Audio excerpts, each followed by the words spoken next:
Samantala, arestado ang isang lalaki sa Bukawi, Bulacan dahil sa umano'y illegal na paggawa ng paputok. Ayon sa mga otoridad, nasamsam sa operasyon ng pulisya ang iba't ibang uri ng paputok at materyales na ginamit sa paggawa nito. Patrolwoman Mildred Tawagon sa balita.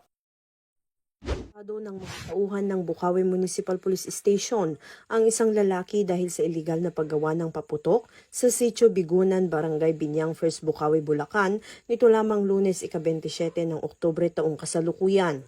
Kinilala ni Police Lieutenant Colonel Virgilio D. Ramirez, hepe ng Bukawi Municipal Police Station, ang suspect bilang si alias Junjun, 22 anyos na residente ng nasabing barangay.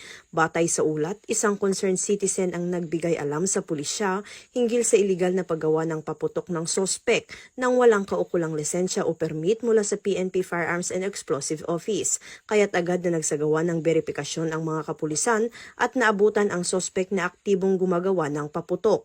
Na-recover mula sa kanya ang humigit kumulang 23 kilo ng potassium chlorate, mga cylinder na bahagi ng baby rocket at ilang finished products na hindi pa matukoy ang kabuuang dami. Ang suspect at ang mga nakumpiskang ebidensya ay dinala sa Bukawi MPS para sa wastong dokumentasyon at pagsasampa ng kaukulang kaso alinsunod sa Section 4, 5 at 7 ng Republic Act 7183 o Firecracker Law. Muling pinaalalahanan ng Bulacan Police Provincial Office sa ilalim ng pamumuno ni Police Colonel Angel L. Garciliano, Provincial Director ang publiko na sumunod sa batas at maging responsable sa paggamit ng mga paputok bilang bahagi ng patuloy na kampanya lawan sa iligal na paggawa at paggamit nito upang maiwasan ang aksidente at masiguro ang ligtas at mapayapang pagdiriwang ng mga selebrasyon.